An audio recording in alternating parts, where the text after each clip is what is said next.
เฮ้ย เฮ้ย เฮ้ย เอ้าไหนบอกว่าไม่มา ไม่ได้ไม่พาเจ๊วายมาหาพี่ต้น เฮ้ย ไม่ใช่หรอกเข้ามาหากันตลอดอยู่แล้ว นี่อยากมาเลิกคุยด้วยแล้ว เลิกคุยอะไร อย่าไม่อยากทำคอนเทนต์ด้วยแล้ว อยากกอดก็กอดไปเลย ไม่หยุดจ้าเฮ้ย กอดไปเลยกอดไป อ เล ย่าย ไม่ทำคอนเทนต์ด้วยแล้ว กอด เอา ไปเลย มึงงอเป็นมักตีอีกเป็นเพราะมึงคนเดียวเลย กราบ เขาเลยบ่อยากเห็นคอนเทนต์น้ำนั่น เออ ไม่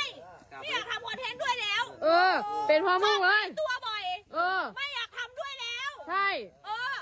ง้อเลยตี้ง้อเลยความผิดตรงนั้นเนี่ยมึงหายตัวไปนานมาก สัญญามันไปไหนแล้ว เฮ้ยสัญญาณเลยใช่ ทำได้จริงเหรอ ได้สิ อย่าทำให้พี่ประธานผิดหวัง ให้กี่เดือน ให้กี่เดือน ฮะ ไม่ใช่ ให้ปรับปรุงหน่อย ปรับปรุงตัวให้ได้เลย ภายในอาทิตย์นี้ให้มันเป็นคนดีขึ้น เออ ให้รู้จักรักตัวเอง มาก็สัญญาสิ เออ